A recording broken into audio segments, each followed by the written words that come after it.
Welcome to all in one tutorial channel. ഇന്ന് നമ്മൾ നോക്കാൻ പോകുന്നത് class 9th history Kerala syllabus പാഠം 1 ശിലായുഗത്തിൽ നിന്ന് മുന്നോട്ട് എന്നതിൻ്റെ രണ്ടാം ഭാഗമാണ്. ഈ വീഡിയോയിൽ താമ്രശിലായുഗം, വെങ്കലയുഗം, ഇരുമ്പ് യുഗം, വേദകാലം എന്നിവയുടെ സമ്മറൈസ്ഡ് നോട്ട്സും ടെക്സ്ച്വൽ ആക്ടിവിറ്റീസിൻ്റെ ആൻസേഴ്സും ഉൾപ്പെടുത്തിയിരിക്കുന്നു. പാഠത്തിൻ്റെ ആദ്യ ഭാഗത്ത് ശിലായുഗം, അതിൻ്റെ സബ് ഡിവിഷൻസ് ആയിട്ടുള്ള പ്രാചീന ശിലായുഗം, മധ്യശിലായുഗം, നവീന ശിലായുഗം എന്നിവയെക്കുറിച്ചുള്ള വീഡിയോ ഞാൻ മുൻപ് ചെയ്തിട്ടുണ്ട്. രണ്ടാമത്തെ ഭാഗമാണ് ലോഹയുഗം, മെറ്റൽ ഏജ്. ലോഹയുഗത്തെ രണ്ടായി തരംതിരിച്ചിരിക്കുന്നു: വെങ്കലയുഗം, ബ്രോൺസ് ഏജ്, ഇരുമ്പ് യുഗം, അയേൺ ഏജ്.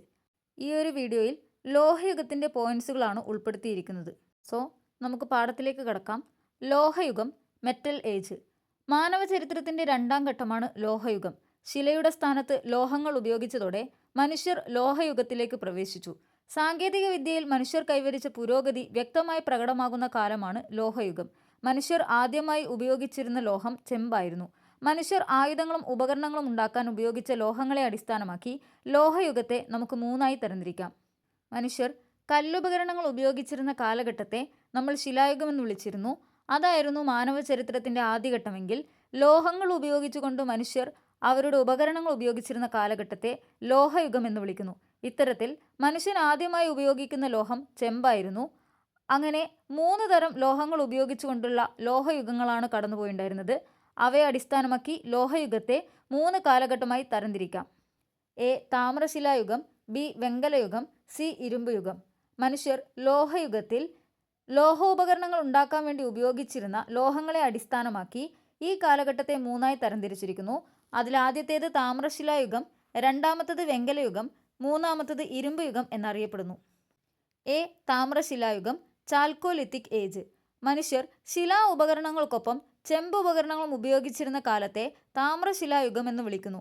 പ്രകൃതിദത്തമായ ചെമ്പിനെ ആയുധങ്ങളും ഉപകരണങ്ങളുമാക്കി മാറ്റുന്ന സാങ്കേതിക രീതി ഈ ഘട്ടത്തിൽ മനുഷ്യർ കൈവരിച്ചു. ശിലായുഗത്തിനും ലോഹയുഗത്തിനും ഇടയ്ക്ക് കാണപ്പെട്ട ഒരു കാലഘട്ടമായി നമുക്ക് താമ്രശിലായുഗത്തെ പരിഗണിക്കാം. ഈ ഒരു കാലഘട്ടത്തിൽ മനുഷ്യർ കല്ലുപകരണങ്ങൾക്കൊപ്പം ചെമ്പുപകരണങ്ങളും ഉപയോഗിച്ചിരുന്നു. ഈ ഘട്ടത്തിലാണ് മനുഷ്യർ എങ്ങനെ ലോഹങ്ങൾ ഉപയോഗിച്ചുകൊണ്ട് ഉപകരണങ്ങൾ ഉണ്ടാക്കി മാറ്റാൻ കഴിയും എന്നുള്ള സാങ്കേതിക രീതിയെ അഭ്യസിച്ചു വരുന്നുണ്ടായിരുന്നത്. അടുത്തത് ഒരു ചോദ്യമാണ്: ശിലാ ഉപകരണങ്ങളെക്കാൾ ചെമ്പുപകരണങ്ങൾക്കുള്ള മേന്മകൾ എന്തെല്ലാം? ആൻസേഴ്സ്: അനുയോജ്യമായ ആകൃതിയിലും രൂപത്തിലും മാറ്റാനാകും, കൂടുതൽ കാലം നിലനിൽക്കും, കൂടുതൽ ഉറപ്പുള്ളതാണ്, പുനരുപയോഗിക്കാൻ കഴിയും. നമുക്കറിയാം, കല്ലുപകരണങ്ങളെ നമുക്ക് ഇഷ്ടമുള്ള ആകൃതിയിലേക്ക് രൂപമാറ്റം ചെയ്യാൻ നമുക്ക് കഴിയണമെന്നില്ല. പക്ഷേ ചെമ്പുപകരണങ്ങളാകുമ്പോൾ നമുക്കിഷ്ടമുള്ള ആകൃതിയിലും രൂപത്തിലും അതിനെ മാറ്റാൻ കഴിയുന്നു. കൂടുതൽ കാലം നിലനിൽക്കുന്നതും ഉറപ്പുള്ളതുമാണ്. അതുപോലെ തന്നെ പുനരുപയോഗിക്കാൻ കഴിയുന്നതുമാണ്. ഈ കാരണങ്ങളെല്ലാം കൊണ്ടാണ് മനുഷ്യർ കല്ലുപകരണങ്ങൾക്ക് പകരം ചെമ്പുപകരണങ്ങൾ ഉപയോഗിക്കാൻ തുടങ്ങിയത്. അടുത്തത് പ്രധാന താമ്രശിലായുഗ കേന്ദ്രങ്ങൾ ഏതൊക്കെയാണെന്ന് നോക്കാം. ചാതൽ ഹൊയുക്ക് തുർക്കി, ചയോനു വടക്കൻ Syria, Ali Kosh Iran, Daimabad Maharashtra India, Nevasa Maharashtra India, Madhya Pradesh, Rajasthan. ഇവിടെ മഹാരാഷ്ട്രയിൽ നിന്നും കണ്ടെത്തിയ വിവിധ താമ്രശിലായുഗ അവശിഷ്ടങ്ങൾ ഉൾപ്പെടുത്തിയിരിക്കുന്നു. ദൈമാബാദിൽ നിന്നും ലഭിച്ച ശവസംസ്കാരത്തിന് ഉപയോഗിച്ച കലശങ്ങൾ, മഹാരാഷ്ട്രയിലെ നെവാസയിൽ നിന്നും ലഭിച്ച കളിമണ്ണിലും ശിലയിലും തീർത്ത കലാനിർമ്മിതികൾ. അടുത്തത് വെങ്കലയുഗം, ബ്രോൺസ് ഏജ്. മനുഷ്യർ വെങ്കലം ഉപയോഗിച്ച് ഉപകരണങ്ങൾ ഉണ്ടാക്കി ഉപയോഗിച്ചിരുന്ന കാലം വെങ്കലയുഗം എന്നറിയപ്പെടുന്നു. ചെമ്പും കോപ്പറും വെളുത്തീയവും ടിന്നും ചേർത്ത് സംസ്കരിച്ചുണ്ടാക്കുന്ന ലോഹസങ്കരമാണ് വെങ്കലം. ഇതിന് ചെമ്പിനേക്കാൾ ഉറപ്പുള്ളതുകൊണ്ടാണ് മനുഷ്യർ വെങ്കലയുഗത്തിലേക്ക് കടന്നത്. മനുഷ്യർ നാഗരിക ജീവിതത്തിന് തുടക്കം കുറിച്ചത് വെങ്കലയുഗത്തിലാണ്. ലോഹയുഗത്തിൻ്റെ ആദ്യത്തിൽ ചെമ്പ് ഉപയോഗിച്ചിരുന്ന കാലഘട്ടത്തെ താമ്രശിലായുഗം എന്ന് പറഞ്ഞതുപോലെ വെങ്കല ആയുധങ്ങൾ ഉപയോഗിച്ചിരുന്ന കാലഘട്ടത്തെ വെങ്കലയുഗമെന്ന് വിളിക്കപ്പെട്ടു. വെങ്കലം എന്നുള്ളത് ചെമ്പിൻ്റെയും വെളുത്തീയത്തിൻ്റെയും ലോഹസങ്കരമാണ്. അതായത് കോപ്പറിൻ്റെയും ടിന്നിൻ്റെയും ലോഹസങ്കരമാണ് വെങ്കലം. ചെമ്പിനേക്കാൾ ഉറപ്പ് വെങ്കലത്തിന് കിട്ടുന്നത് കൊണ്ടാണ് മനുഷ്യർ വെങ്കലയുഗത്തിലേക്ക് കടന്നത്. അതുപോലെ നാഗരിക ജീവിതത്തിന് മനുഷ്യർ തുടക്കം കുറിച്ചതും വെങ്കലയുഗത്തിലാണ്. ഒരു പ്രദേശത്ത് ജനങ്ങൾ തിങ്ങിപ്പാർക്കുന്നതും പകുതിയിലേറെ പേരും കാർഷികേതര പ്രവർത്തനങ്ങളായ വിവിധ തരം കൈത്തൊഴിലുകൾ, കരകൗശല പ്രവർത്തനങ്ങൾ, കച്ചവടം തുടങ്ങിയവയിലേർപ്പെട്ട് ഉപജീവനം നടത്തുന്നതുമായ സ്ഥിതിയെയാണ് നാഗരികത എന്ന് വിളിക്കുന്നത്. വിശാലമായ വീഥികളും പൊതുകെട്ടിടങ്ങളും മെച്ചപ്പെട്ട സൗകര്യങ്ങളും തിരക്കേറിയ ജീവിതവും വിനോദങ്ങളും നഗരജീവിതത്തിൻ്റെ സവിശേഷതകളാണ്. ഒരു പ്രദേശത്ത് കൃഷിക്കുപരി മറ്റ് കൈത്തൊഴിലുകൾ, കരകൗശല പ്രവർത്തനങ്ങൾ, കച്ചവടം തുടങ്ങിയ ജോലികളിൽ ഏർപ്പെട്ട് ഉപജീവനം നടത്തുന്നതും ജനങ്ങൾ തിങ്ങിപ്പാർക്കുന്നതുമായ പ്രദേശത്തെയാണ്, അവിടെയുണ്ടാകുന്ന സംസ്കാരത്തെയാണ് നമ്മൾ നാഗരികത എന്ന് വിളിക്കുന്നത്. ഇത്തരം നാഗരികതയുടെ പ്രധാന സവിശേഷതകളാണ് വിശാലമായ വീഥികളും പൊതു കെട്ടിടങ്ങളും മെച്ചപ്പെട്ട സൗകര്യങ്ങളും തിരക്കേറിയ ജീവിതവും വിനോദങ്ങളുമെല്ലാം. മനുഷ്യർ ഇത്തരം നാഗരികതാ സംസ്കാരത്തിലേക്ക് കാലെടുത്തു വെക്കുന്നത് വെങ്കലയുഗത്തിലാണ്. പ്രധാന വെങ്കലയുഗ സംസ്കാരങ്ങൾ: മെസപ്പൊട്ടേമിയൻ സംസ്കാരം, ഈജിപ്ഷ്യൻ സംസ്കാരം, ചൈനീസ് സംസ്കാരം, ഹാരപ്പൻ സംസ്കാരം. വെങ്കലയുഗത്തിൽ ഇന്ത്യയിൽ വികാസം പ്രാപിച്ചതാണ് ഹാരപ്പൻ സംസ്കാരം. ഹാരപ്പൻ സംസ്കാരത്തിൻ്റെ സവിശേഷതകൾ: ഹാരപ്പ, ലോത്തൽ, മോഹൻജദാരോ തുടങ്ങിയ നഗരങ്ങൾ, ആസൂത്രിതമായി നിർമ്മിച്ച പൊതു കെട്ടിടങ്ങൾ, വലിയ കുളം, ഗ്രേറ്റ് ബാത്ത്, വീടുകൾ, ധാന്യപ്പുരകൾ, തെരുവീഥികൾ, അഴുക്കുചാലുകൾ, വിവിധതരം കച്ചവടങ്ങളുടെയും കൈത്തൊഴിലുകളുടെയും സാന്നിധ്യം. മെസപ്പൊട്ടേമിയൻ സംസ്കാരം, ഈജിപ്ഷ്യൻ, ചൈനീസ്, ഹാരപ്പൻ സംസ്കാരം എന്നിവയൊക്കെയാണ് പ്രധാന വെങ്കലയുഗ സംസ്കാരങ്ങൾ.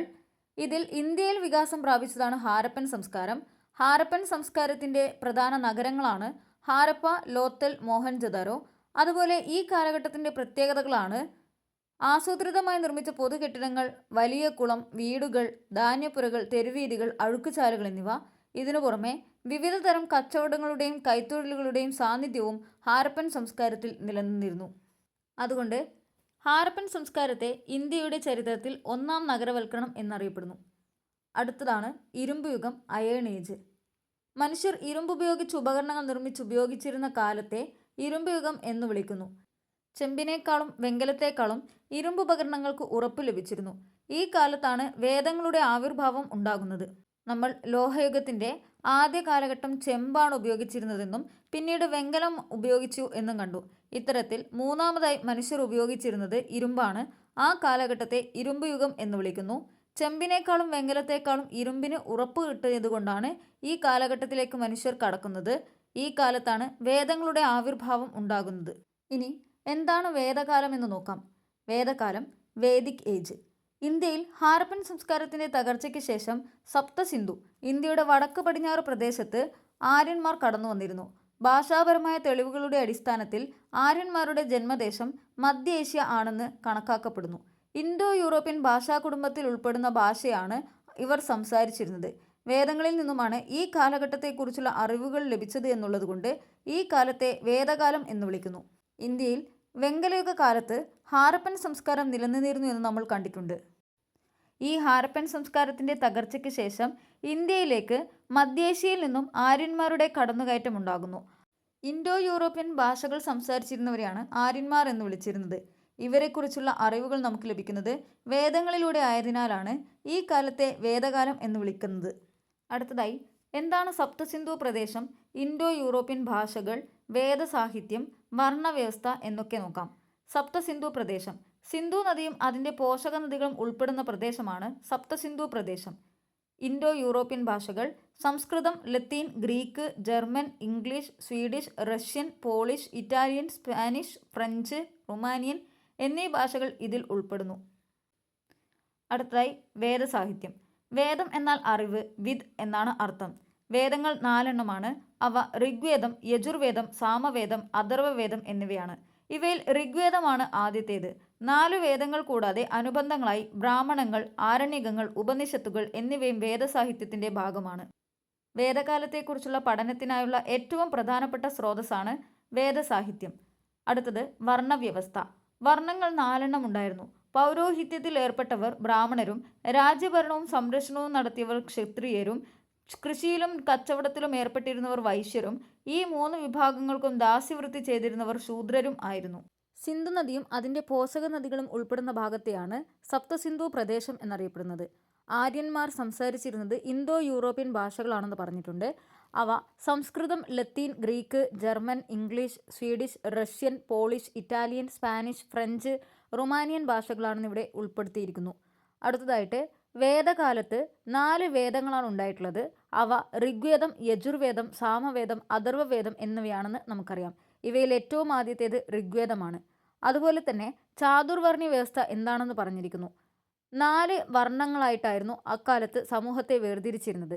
അതിൽ പുരോഹിത വിഭാഗത്തെ ബ്രാഹ്മണരെന്നും രാജ്യഭരണം നടത്തിയിരുന്നവരെ ക്ഷത്രിയരെന്നും കൃഷിയിലും കച്ചവടത്തിലും ഏർപ്പെട്ടിരുന്നവരെ വൈശ്യരെന്നും ഈ 3 വിഭാഗങ്ങൾക്കും ദാസ്യവൃത്തി ചെയ്തിരുന്നവരെ ശൂദ്രരെന്നും കണക്കാക്കിയിരുന്നു.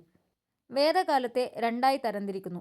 വേദകാലം ആദ്യകാല വേദകാലം എന്നും പിൽക്കാല വേദകാലം എന്നുമാണ് തരംതിരിച്ചിരിക്കുന്നത്. ആദ്യകാല വേദകാലം എന്നുള്ളത് ഋഗ്വേദം രചിച്ച കാലഘട്ടമാണ്. പിൽക്കാല വേദകാലം എന്നത് യജുർ, സാമ, അഥർവ വേദങ്ങൾ രചിച്ച കാലഘട്ടമാണ്. ഇനി ആദ്യകാല വേദകാലത്തിൻ്റെയും പിൽക്കാല വേദകാലത്തിൻ്റെയും താരതമ്യം ചെയ്തു നോക്കാം. ആദ്യകാല വേദകാലം സപ്തസിന്ധു പ്രദേശം അടങ്ങിയിരുന്ന പ്രദേശമായിരുന്നു ഉണ്ടായിരുന്നത്. ഇടയ സമ്പദ്വ്യവസ്ഥ നിലനിന്നിരുന്നു. അർദ്ധനാടോടികളായിരുന്നു. സമൂഹത്തിൽ സ്ത്രീകൾക്ക് താരതമ്യേന ഉയർന്ന സ്ഥാനം നേടിയിരുന്നു. കാട് വെട്ടിത്തെളിച്ചും തീയിട്ടും കൃഷി ചെയ്തിരുന്നു. നിരവധി ഗോത്രങ്ങൾ ചേർന്നതായിരുന്നു സമൂഹം. യാഗങ്ങൾ ലളിതവും ഓരോ കുടുംബനാഥനും ചെയ്യാവുന്നവയുമായിരുന്നു. പ്രകൃതി ശക്തികളെ ആരാധിച്ചിരുന്നു. പിൽക്കാല വേദകാലത്ത് ഗംഗാസമതലം വരെ വ്യാപിച്ചു. കൃഷിക്ക് പ്രാധാന്യം നൽകിയിരുന്നു. സ്ഥിരവാസ ജീവിതമായിരുന്നു. സ്ത്രീകളുടെ സാമൂഹിക പദവിക്ക് മങ്ങലേറ്റു. ഇരുമ്പിൻ്റെ ഉപയോഗം വന്നു. വർണ്ണവ്യവസ്ഥ ശക്തിപ്പെടുന്നു. യാഗങ്ങൾ സങ്കീർണവും ചെലവേറിയതുമായി. യാഗങ്ങൾ ഒരു പ്രത്യേക വിഭാഗത്തിൻ്റെ മാത്രം അധികാരമായി മാറി. പ്രത്യേക ആരാധനാമൂർത്തികൾ രൂപപ്പെടുന്നു. വിവിധ കരകൗശല വിദ്യകളുടെ തുടക്കം. ആദ്യകാല വേദകാലത്ത് സപ്തസിന്ധു പ്രദേശത്താണ് അവ നിലനിന്നിരുന്നതെങ്കിൽ പിൽക്കാല വേദകാലത്ത് അത് ഗംഗാസമതലം വരെ വ്യാപിച്ചു. ആദ്യകാല വേദകാലത്ത് ഇടയ സമ്പദ് വ്യവസ്ഥയും അർദ്ധനാടോടികളുമായിട്ടാണ് മനുഷ്യർ ജീവിച്ചിരുന്നതെങ്കിൽ പിൽക്കാല വേദകാലത്ത് അവർ കൃഷിക്ക് പ്രാധാന്യം നൽകിക്കൊണ്ട് സ്ഥിരവാസ ജീവിതത്തിലേക്ക് കടന്നു. സമൂഹത്തിൽ സ്ത്രീകൾക്ക് താരതമ്യേന ഉയർന്ന സ്ഥാനം ആദ്യകാല വേദകാലത്തിൽ ഉണ്ടായിരുന്നെങ്കിൽ പിൽക്കാല വേദകാലത്ത് സ്ത്രീകളുടെ സാമൂഹിക പദവിക്ക് മങ്ങലേറ്റു. നിരവധി ഗോത്രങ്ങൾ ചേർന്നത് സമൂഹമായിരുന്നു ആദ്യകാല വേദകാലത്തിലെങ്കിൽ പിൽക്കാല വേദകാലത്ത് അവർക്കിടയിൽ ചാതുർവർണ്ണ വ്യവസ്ഥ കൂടെ ശക്തിപ്പെടുന്നു. ആദ്യകാല വേദകാലത്ത് യാഗങ്ങൾ ലളിതവും ഓരോ കുടുംബനാഥനും ചെയ്യാവുന്നവയായിരുന്നെങ്കിൽ പിൽക്കാല വേദകാലത്ത് യാഗങ്ങൾ വളരെ സങ്കീർണവും ചെലവേറിയതുമായി. അത് ഒരു പ്രത്യേക വിഭാഗത്തിൻ്റെ മാത്രം അധികാരമായി മാറി. അതുപോലെ ആദ്യകാല വേദകാലത്ത് പ്രകൃതി ശക്തികളെ ആരാധിച്ചിരുന്ന മനുഷ്യർ പിൽക്കാല വേദകാലത്ത് പ്രത്യേക ആരാധനാമൂർത്തികൾ രൂപപ്പെടുന്നു. ശിലായുഗത്തിൽ നിന്ന് മുന്നോട്ട് എന്നുള്ള ഈ പാഠഭാഗത്തിലൂടെ നമ്മൾ മനസ്സിലാക്കുന്നത് നായാടിയും കാടുകളിലും ഗുഹകളിലുമായിട്ട് ജീവിച്ചിരുന്ന മനുഷ്യർ എങ്ങനെയാണ് പ്രകൃതിയോടും മൃഗങ്ങളോടും പൊരുതി അവരുടെ ആവശ്യങ്ങൾക്കനുസൃതമായിട്ടുള്ള കല്ലുപകരണങ്ങളും ലോഹ ഉപകരണങ്ങളുമൊക്കെ കണ്ടെത്തി അതിലൂടെ നാഗരികതാ ജീവിതത്തിലേക്ക് എത്തിച്ചേർന്നിരുന്നത് എന്നുള്ള കഥയാണ്. Thanks for watching. Please like, share, comment and subscribe my channel all in one tutorial.